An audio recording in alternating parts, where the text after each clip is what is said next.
nobles et dévotes personnes, priez Dieu pour l'âme de très haute, très puissante, très excellente et très vertueuse princesse Henriette Anne d'Angleterre, fille de Charles, premier du nom, roi de la Grande-Bretagne, et d'Henriette Marie, fille de France, épouse de Philippe, fils de France, frère unique du roi, décédé en son château de Saint-Cloud le 30 juin, pour l'âme de laquelle le roi fait faire les prières et services en l'église de Saint-Denis en France, où son corps repose.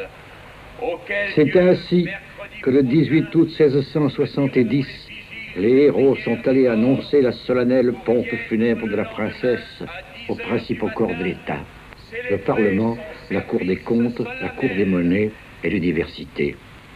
En ce moment, une foule silencieuse entre dans la nef de Saint-Denis, qui est tendue de noir depuis le haut des arcades jusqu'en bas. Sur les lourdes draperies semées de larmes d'argent brillent les armoiries de la princesse. Le mausolée se dresse au milieu du chœur sur une large estrade entourée de 8 marches. Aux 4 coins, des piédestaux octogones de marbre blanc supportent des tables jaspées de verre. Sur chacune de ces tables, une grande urne fumante de parfums. Au milieu de l'estrade, le cercueil de la princesse défunte est recouvert d'un drap d'or bordé d'hermine. Sa Majesté la Reine est dans une tribune, entre le roi Casimir de Pologne et le duc de Buckingham, ambassadeur d'Angleterre, et les plus hauts seigneurs de la cour occupent les amphithéâtres. Messieurs les conseillers du Parlement, ceux de la Cour des comptes, ceux de la Cour des aides et de la Cour des monnaies, revêtus de leurs robes, ont déjà pris place dans la nef sous la direction de monsieur le marquis de Rhodes, grand maître des cérémonies. En ce moment, il conduit aux places d'honneur la princesse de Condé, la duchesse de Longueville et la princesse de Carignan, toutes les 3 en grand deuil. Puis le prince de Condé, le duc d'Enghien et le prince de Conti. Ils sont suivis par 100 pauvres vêtus de gris qui portent de grands cierges de cire blanche sur lesquels sont imprimés en or les armes de la princesse défunte. Ils vont se ranger autour du mausolée.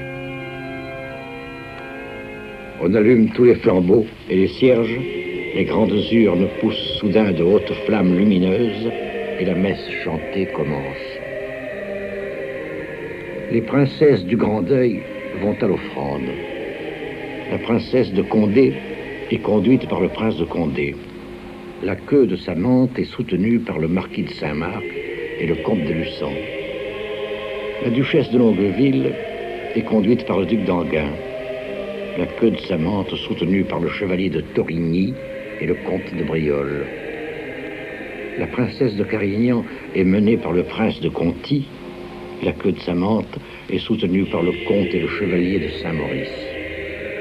Puis, les 3 princesses regagnent leur place. Pendant la première partie de la messe, le héros de Bourgogne est sorti. Il revient avec monsieur l'abbé Bossuet, qui vient d'être nommé à l'évêché de Condom. Monseigneur de Condom monte en chaire et s'adresse au prince de Condé, premier prince du sang qui représente le roi. Vanité des vanités, a dit l'Ecclésiaste, vanité des vanités, et tout est vanité. Monseigneur, j'étais donc encore destiné à rendre ce devoir funèbre à très haute et très puissante princesse Henriette Anne d'Angleterre, duchesse d'Orléans. Elle, que j'avais vue si attentive pendant que je rendais le même devoir à la reine sa mère, devait être sitôt après le sujet d'un discours semblable, et ma triste voix était réservée à ce déplorable ministère. Ô vanité, ô néant, ô mortels, ignorants de leur destinée, l'eût-elle cru il y a 10 mois, et vous, messieurs, eussiez-vous pensé, pendant qu'elle versait tant de larmes en ce lieu, qu'elle dût sitôt vous y rassembler, pour la pleurer elle-même. Princesse, le digne objet de l'admiration de deux grands royaumes, n'était-ce pas assez que l'Angleterre pleura votre absence sans être encore réduite à pleurer votre mort? Et la France, qui vous revit avec tant de joie environnée d'un nouvel éclat, n'avait-elle plus d'autres pompes et d'autres triomphes pour vous au retour de ce voyage fameux d'où vous aviez remporté tant de gloire et de si belles espérances? Vanité des vanités, et tout est vanité. C'est la seule parole qui me reste. C'est la seule réflexion que me permet, dans un accident si étrange, une si juste et si sensible douleur. Aussi, n'ai-je point parcouru les livres sacrés pour y trouver quelques textes que je puisse appliquer à cette princesse? J'ai pris sans étude et sans choix les premières paroles que me présente l'Ecclésiaste, où, quoique la vanité ait été si souvent nommée, elle ne l'est pas encore assez à mon gré pour le dessein que je me propose. Je veux, dans un seul malheur, déplorer toutes les calamités du genre humain, et dans une seule mort, faire voir la mort et le néant de toutes les grandeurs humaines.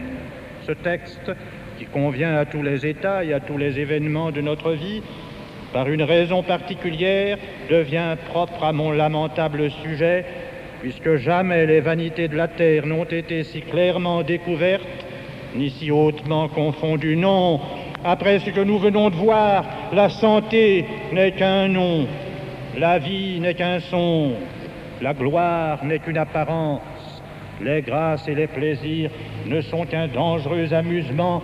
Tout est vain en nous, excepté le sincère aveu que nous faisons devant Dieu de nos vanités et le jugement arrêté qui nous fait mépriser tout ce que nous sommes.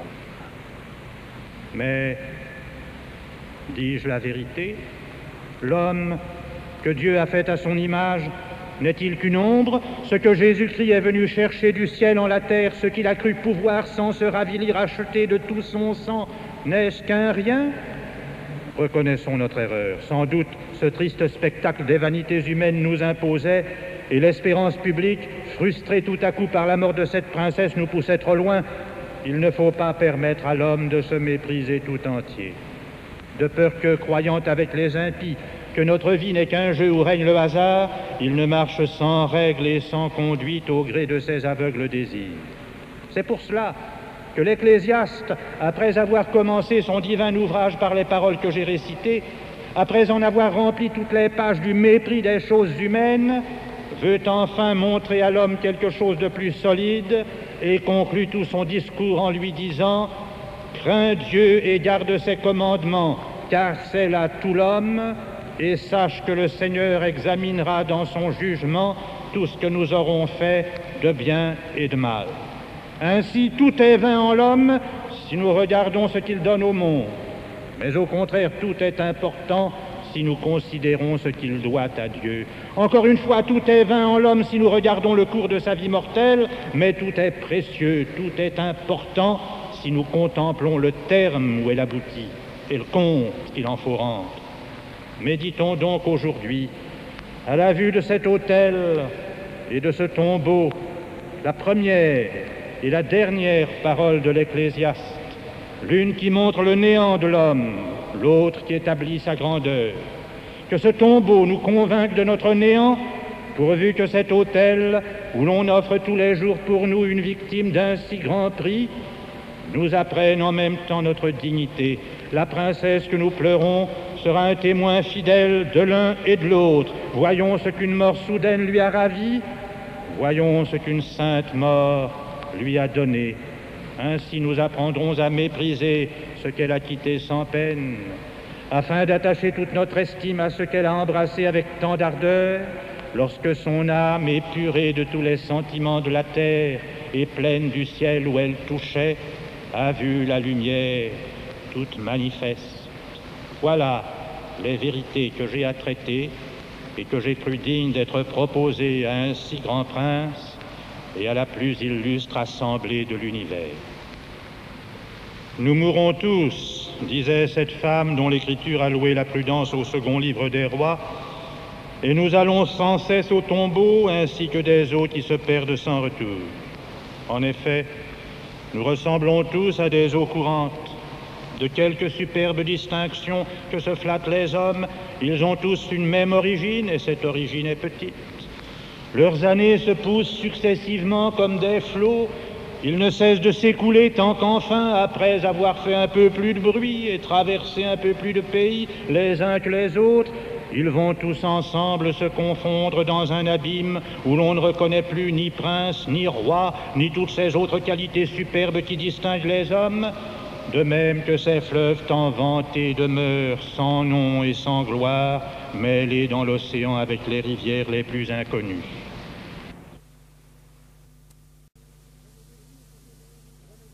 Je ne découvre que des rois, et partout je suis ébloui de l'éclat des plus augustes couronnes.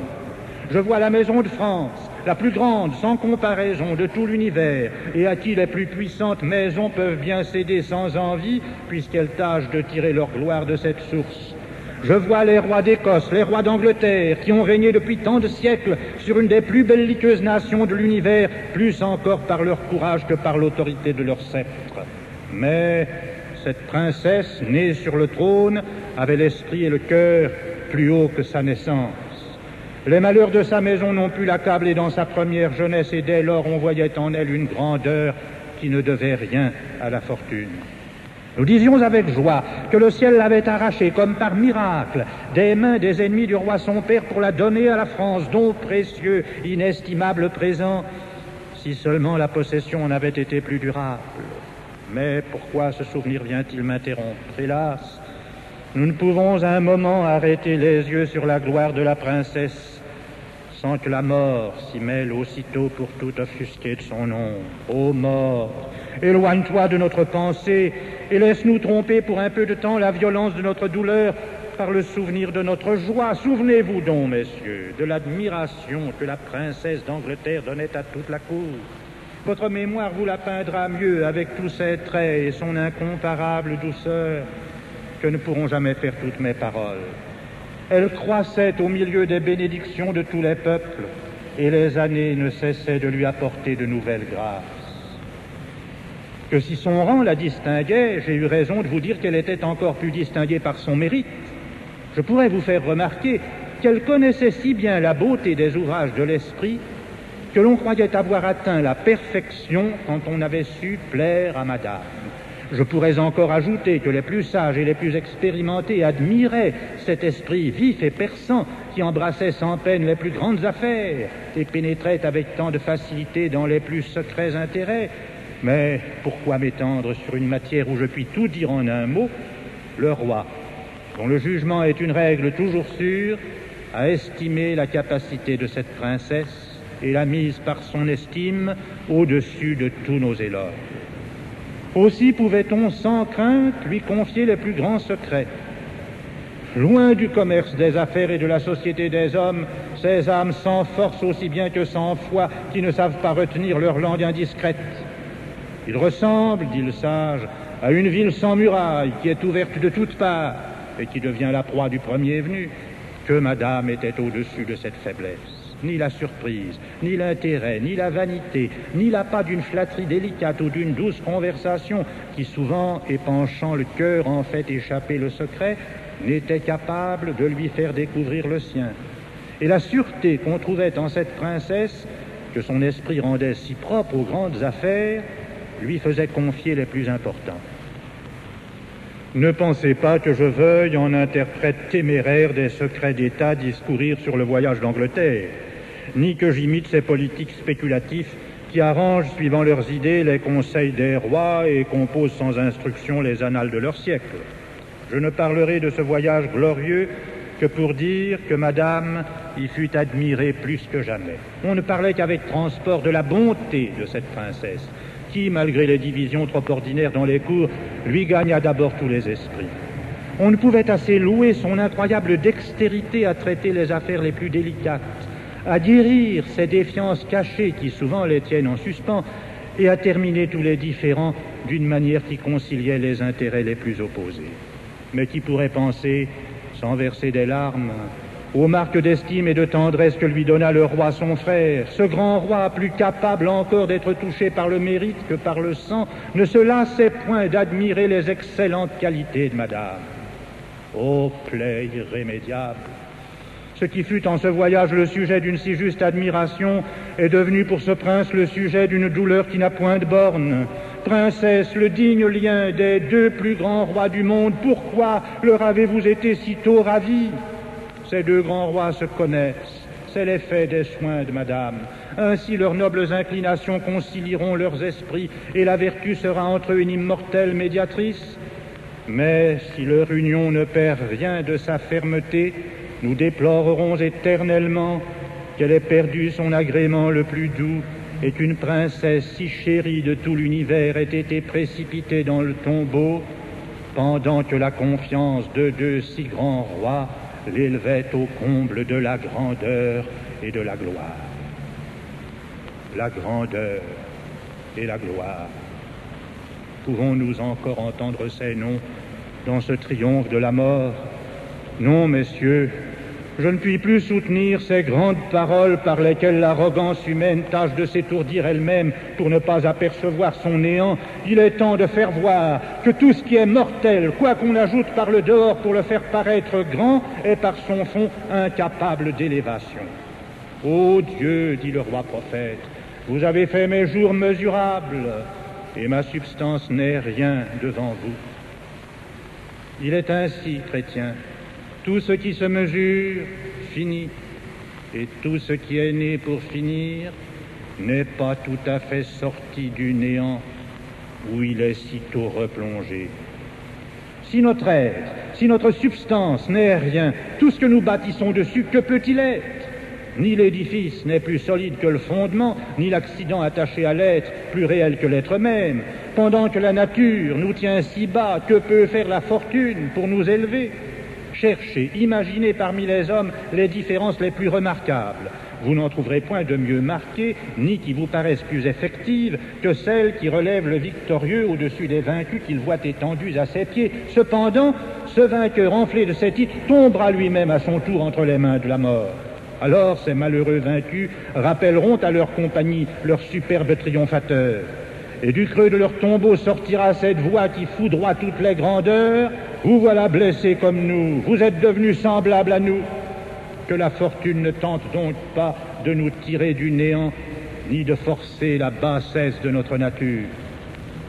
Mais peut-être, au défaut de la fortune, les qualités de l'esprit, les grands desseins, les vastes pensées pourront nous distinguer du reste des hommes. Gardez-vous bien de le croire.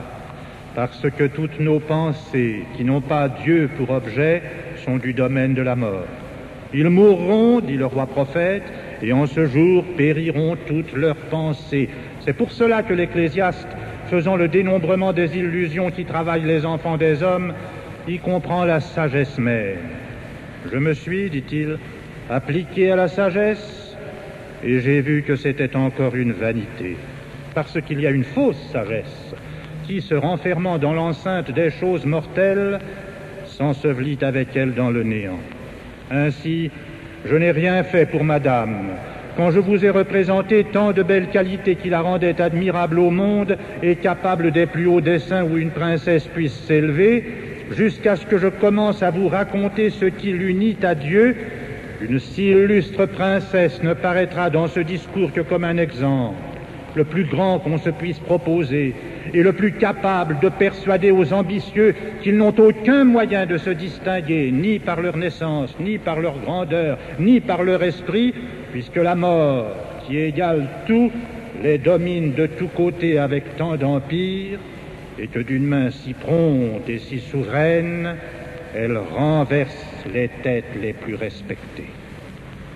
Considérez, messieurs, ces grandes puissances que nous regardons de si bas. Pendant que nous tremblons sous leurs mains, Dieu les frappe pour nous avertir. Leur élévation en est la cause, et il les épargne si peu qu'il ne craint pas de les sacrifier à l'instruction du reste des hommes. Chrétiens, ne murmurez pas si madame a été choisie pour nous donner une telle instruction. Il n'y a rien ici de rude pour elle, puisque, comme vous le verrez dans la suite, Dieu la sauve par le même coup qui nous instruit. Nous devrions être assez convaincus de notre néant. Mais s'il faut des coups de surprise à nos cœurs enchantés de l'amour du monde, celui-ci est assez grand et assez terrible. Ô nuit désastreuse, ô nuit effroyable, où retentit tout à coup comme un éclat de tonnerre cette étonnante nouvelle, Madame se meurt. Madame est morte.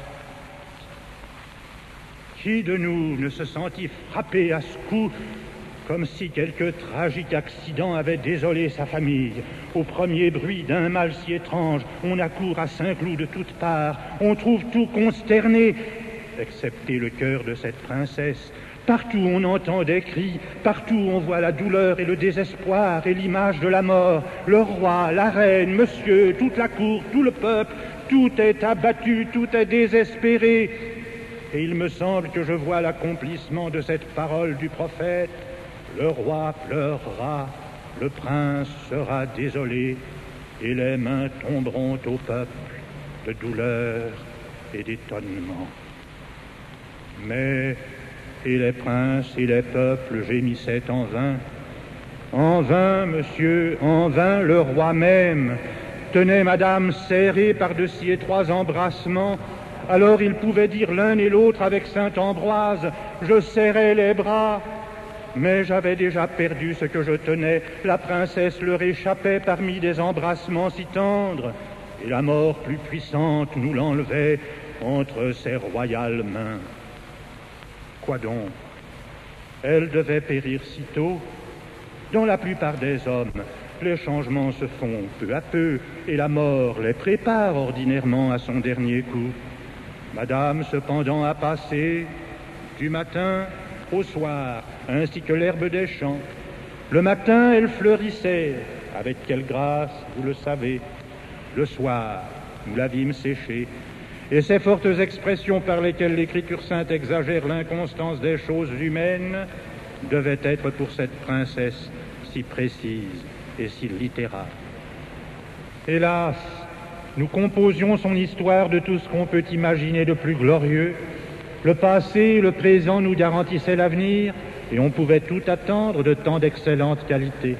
Elle allait s'acquérir 2 puissants royaumes par des moyens agréables, toujours douce, toujours paisible, autant que généreuse et bienfaisante. Son crédit n'y aurait jamais été odieux. On ne l'eût point vu s'attirer la gloire avec une ardeur inquiète et précipitée. Elle l'eût attendu sans impatience, comme sûre de la posséder. Cet attachement, qu'elle a montré si fidèle pour le roi jusque à la mort, lui en donnait les moyens.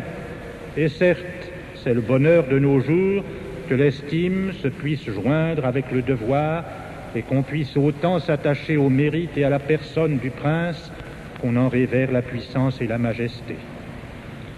Les inclinations de madame ne l'attachaient pas moins fortement à tous ses autres devoirs. La passion qu'elle ressentait pour la gloire de monsieur n'avait point de borne. Pendant que ce grand prince, marchant sur les pas de son invincible frère, secondait avec tant de valeur et de succès ses grands et héroïques desseins dans la campagne de Flandre, la joie de cette princesse était incroyable. C'est ainsi que ces généreuses inclinations la menaient à la gloire par les voies que le monde trouve les plus belles. Et si quelque chose manquait encore à son bonheur, elle eût tout gagné par sa douceur et par sa conduite. Telle était l'agréable histoire que nous faisions pour madame. Et pour achever ces nobles projets, il n'y avait que la durée de sa vie dont nous ne croyions pas devoir être en peine. Car qui eût pu seulement penser que les années eussent dû manquer à une jeunesse qui semblait si vive? Toutefois, c'est par cet endroit que tout se dissipe en un moment. Au lieu de l'histoire d'une belle vie, nous sommes réduits à faire l'histoire d'une admirable mais triste mort.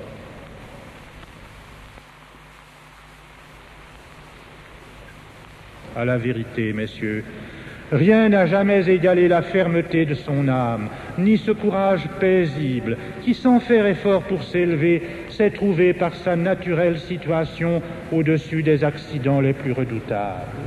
Oui, madame fut douce envers la mort, comme elle l'était envers tout le monde.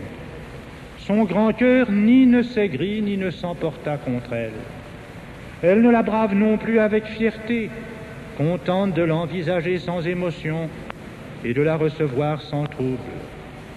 Triste consolation, puisque malgré ce grand courage, nous l'avons perdu. C'est la grande vanité des choses humaines.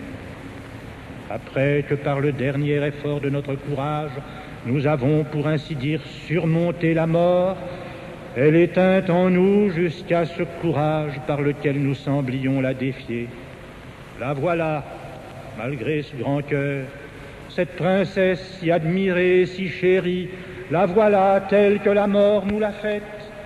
Encore se reste tel quel, va-t-il disparaître?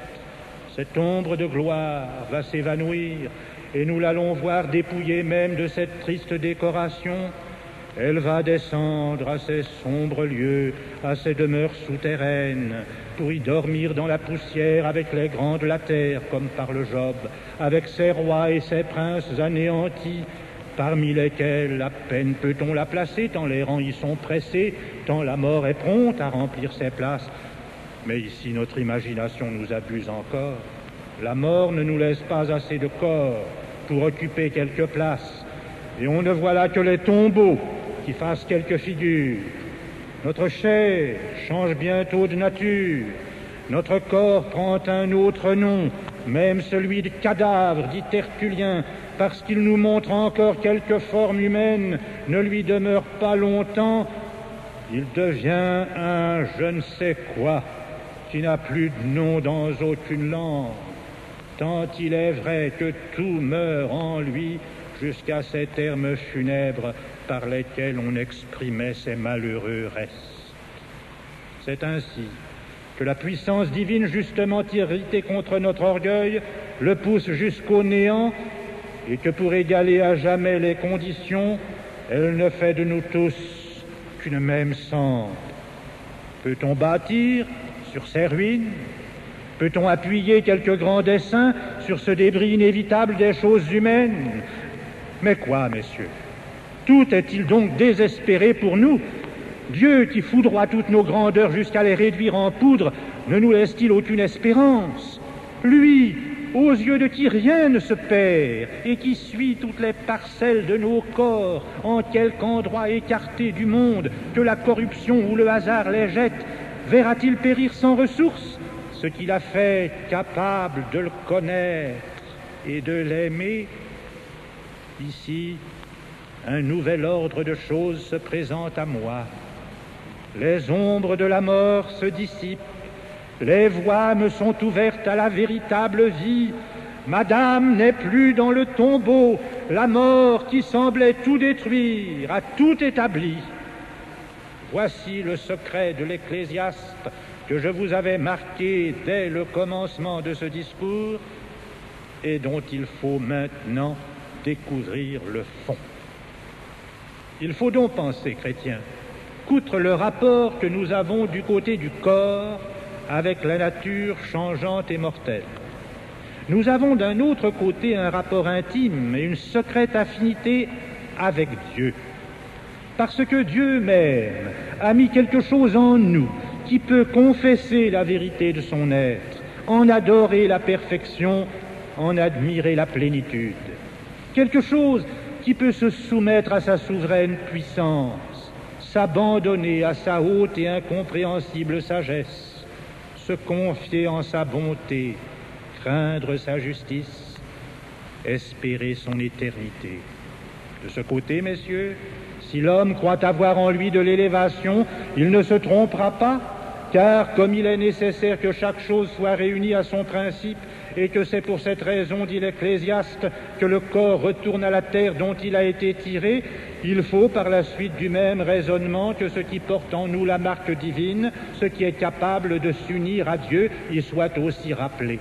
Or, ce qui doit retourner à Dieu, qui est la grandeur primitive et essentielle, n'est-il pas grand et élevé? C'est pourquoi, quand je vous ai dit que la grandeur et la gloire n'étaient parmi nous que des noms pompeux, vides de sens et de choses, je regardais le mauvais usage que nous faisons de ces termes. Mais pour dire la vérité dans toute son étendue, Ce n'est ni l'erreur ni la vanité qui ont inventé ces noms magnifiques. Au contraire, nous ne les aurions jamais trouvés si nous n'en avions porté le fond en nous-mêmes, car où prendre ces nobles idées dans le néant? La faute que nous faisons n'est donc pas de nous être servis de ces noms, c'est de les avoir appliqués à des objets trop indignes. Saint Chrysostome a bien compris cette vérité quand il a dit « Gloire, richesse, noblesse, puissance, pour les hommes du monde, ne sont que des noms. Pour nous, si nous servons Dieu, ce seront des choses. Au contraire, la pauvreté, la honte, la mort sont des choses trop effectives et trop réelles pour eux. Pour nous, ce sont seulement des noms. Parce que celui qui s'attache à Dieu ne perd ni ses biens, ni son honneur, ni sa vie.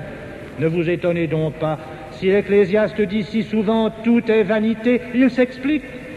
Tout est vanité sous le soleil, c'est-à-dire tout ce qui est mesuré par les années, tout ce qui est emporté par la rapidité du temps. Sortez du temps et du changement, aspirez à l'éternité, la vanité ne vous tiendra plus asservi.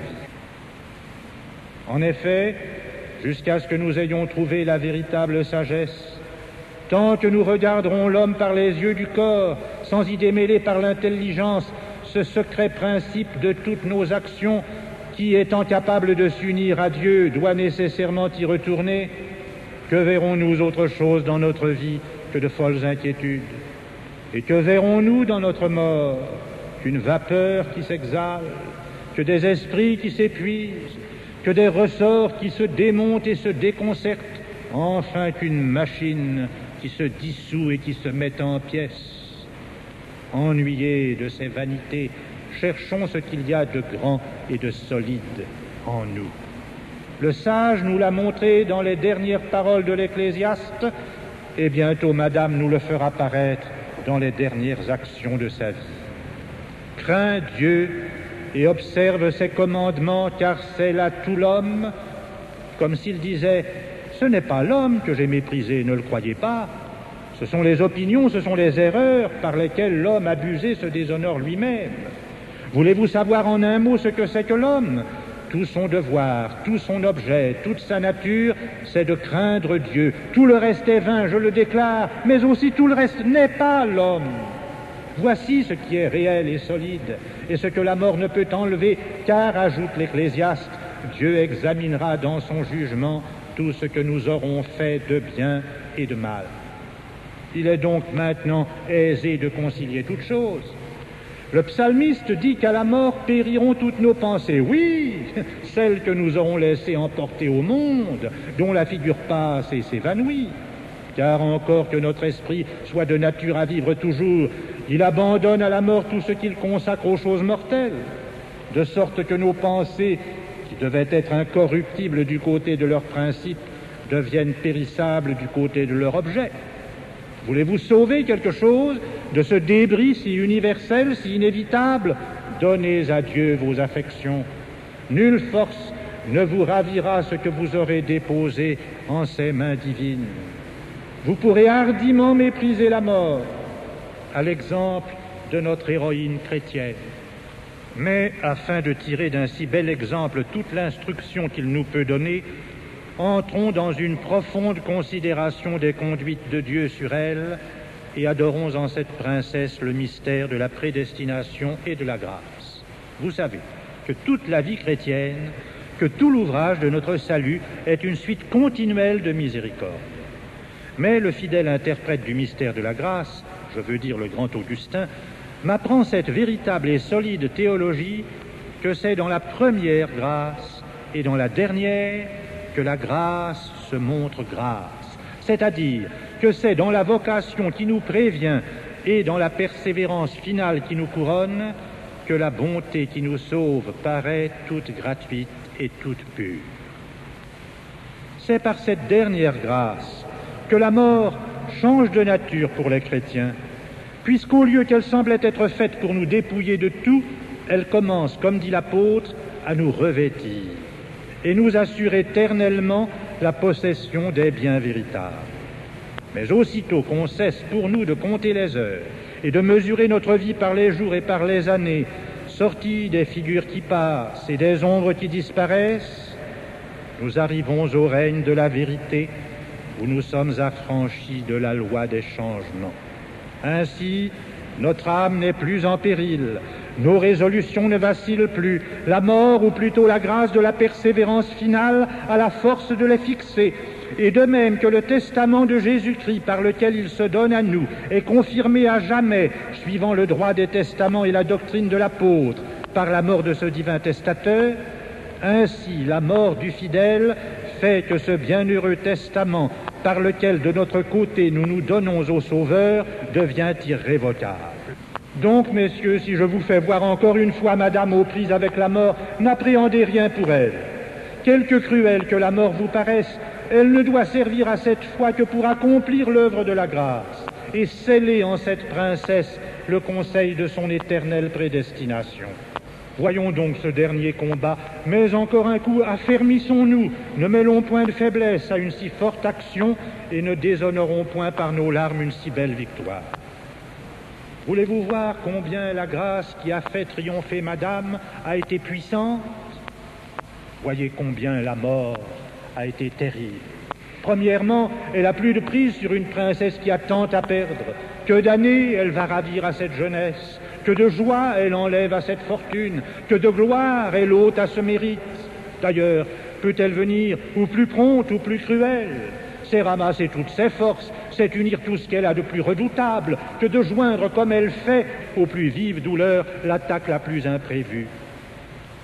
Mais quoique sans menacer et sans avertir, elle se fasse sentir tout entière dès le premier coup, elle trouve la princesse prête. La grâce, plus active encore, l'a déjà mise en défense. Ni la gloire ni la jeunesse n'auront un soupir.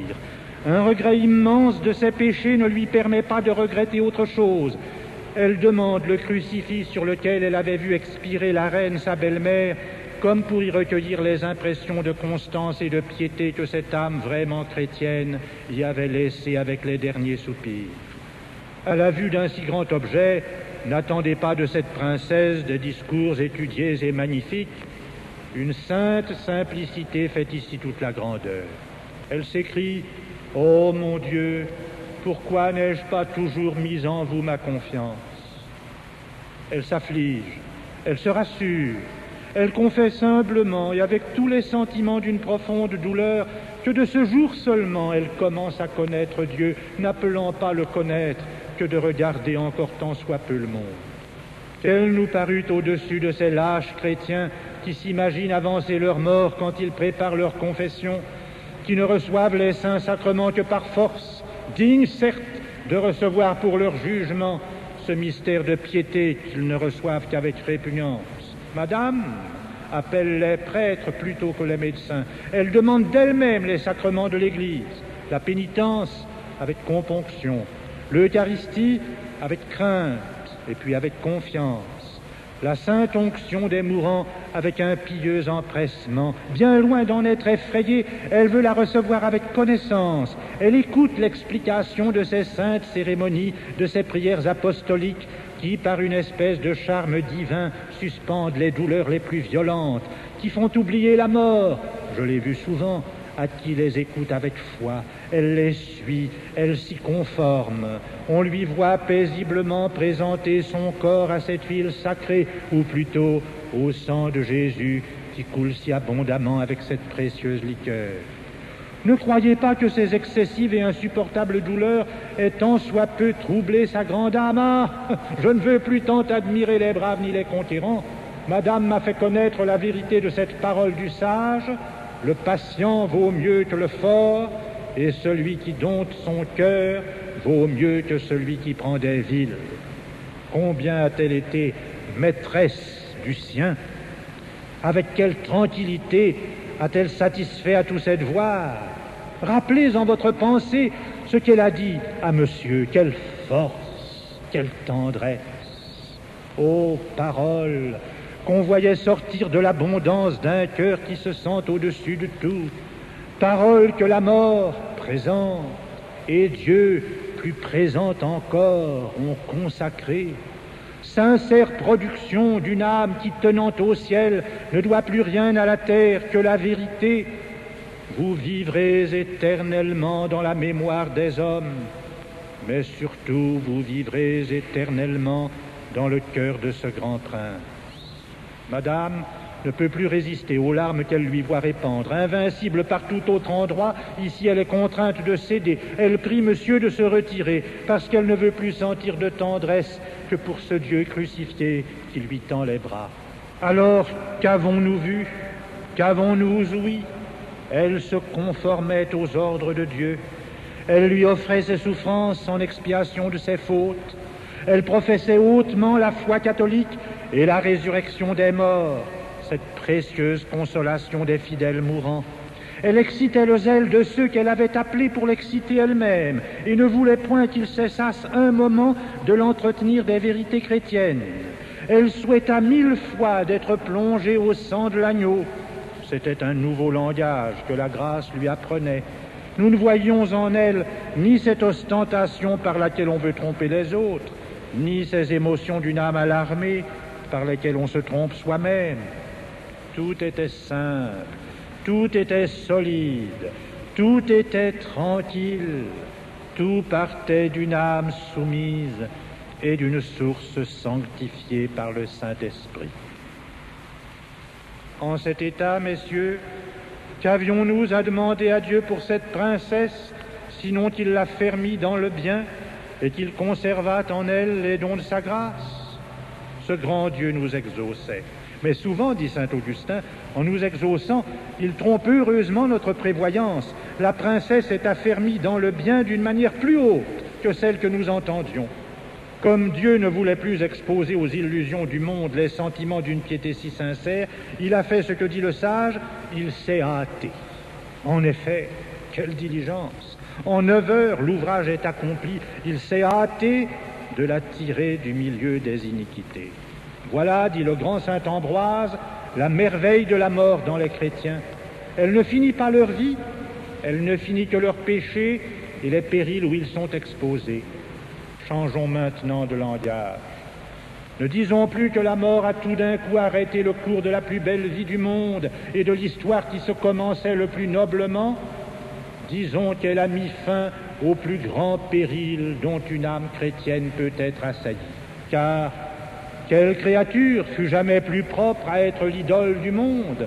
Mais ces idoles que le monde adore, à combien de tentations délicates ne sont-elles pas exposées?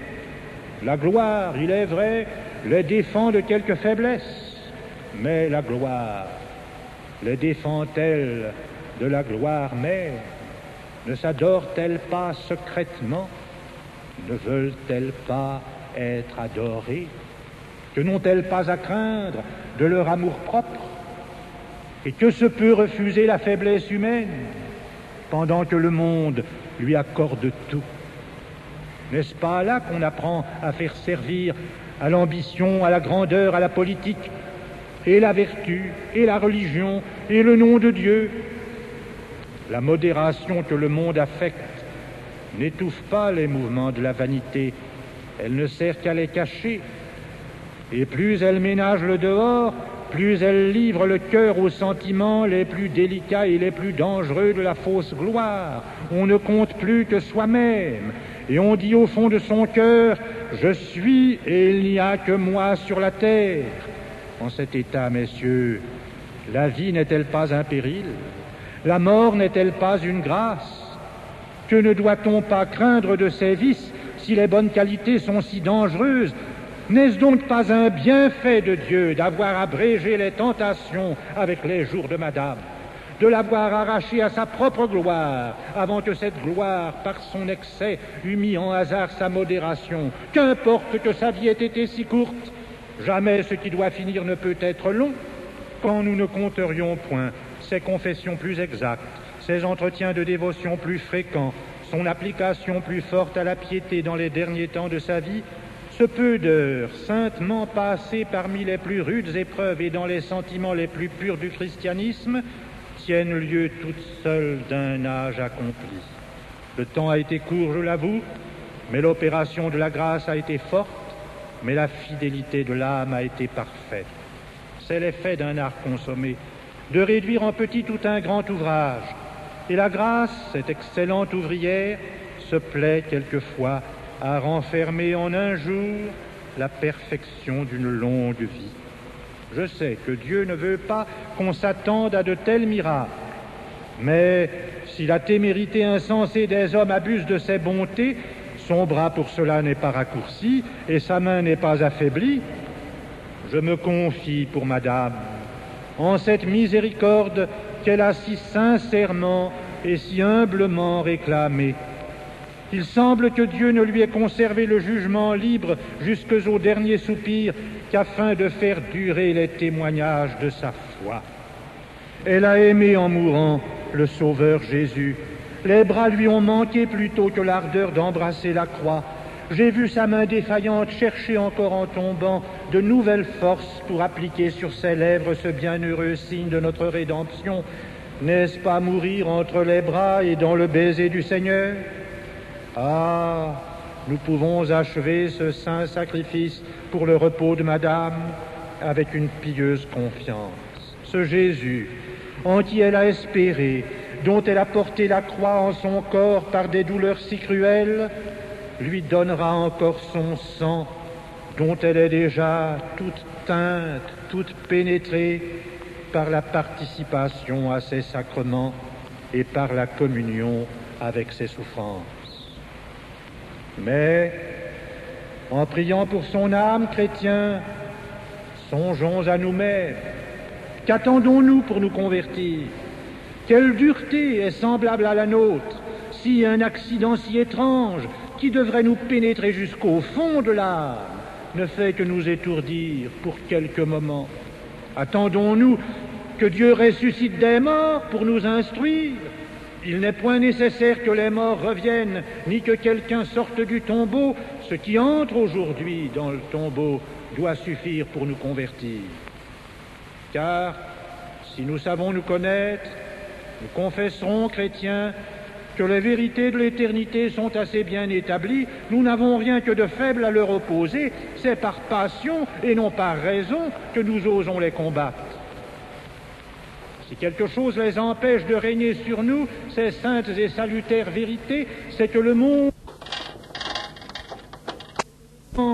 c'est que le présent nous entraîne.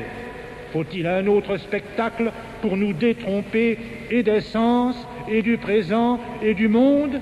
La providence divine pouvait-elle nous mettre en vue, ni de plus près, ni plus fortement, la vanité des choses humaines? Et si nos cœurs s'endurcissent après un avertissement si sensible, que lui reste-t-il autre chose que de nous frapper nous-mêmes sans miséricorde? Prévenons un coup si funeste, et n'attendons pas toujours des miracles de la grâce. Il n'est rien de plus odieux à la souveraine puissance que de la vouloir forcer par des exemples et de lui faire une loi de ses grâces et de ses faveurs. Qu'y a-t-il donc, chrétiens, qui puisse nous empêcher de recevoir sans différer ces inspirations? Quoi, le charme de sentir est-il si fort que nous ne puissions rien prévoir? Les adorateurs des grandeurs humaines seront-ils satisfaits de leur fortune quand ils verront que dans un moment, leur gloire passera à leur nom, leur titre à leur tombeau, leur bien à des ingrats et leur dignité peut-être à leurs envieux? Que si nous sommes assurés qu'il viendra un dernier jour où la mort nous forcera de confesser toutes nos erreurs, pourquoi ne pas mépriser par raison ce qu'il faudra un jour mépriser par force? Et quel est notre aveuglement si, toujours avançant vers notre fin et plutôt mourant que vivant, nous attendons les derniers soupirs pour prendre les sentiments que la seule pensée de la mort nous devrait inspirer à tous les moments de notre vie? Commencez aujourd'hui à mépriser les faveurs du monde. Et toutes les fois que vous serez dans ces lieux augustes, dans ces superbes palais à qui Madame donnait un éclat que vos yeux recherchent encore, toutes les fois que, regardant cette grande place qu'elle remplissait si bien, vous sentirez qu'elle y manque, Songez que cette gloire que vous admiriez faisait son péril en cette vie, et que dans l'autre, elle est devenue le sujet d'un examen rigoureux où rien n'a été capable de la rassurer, que cette sincère résignation qu'elle a eue aux ordres de Dieu et les saintes humiliations de la pénitence.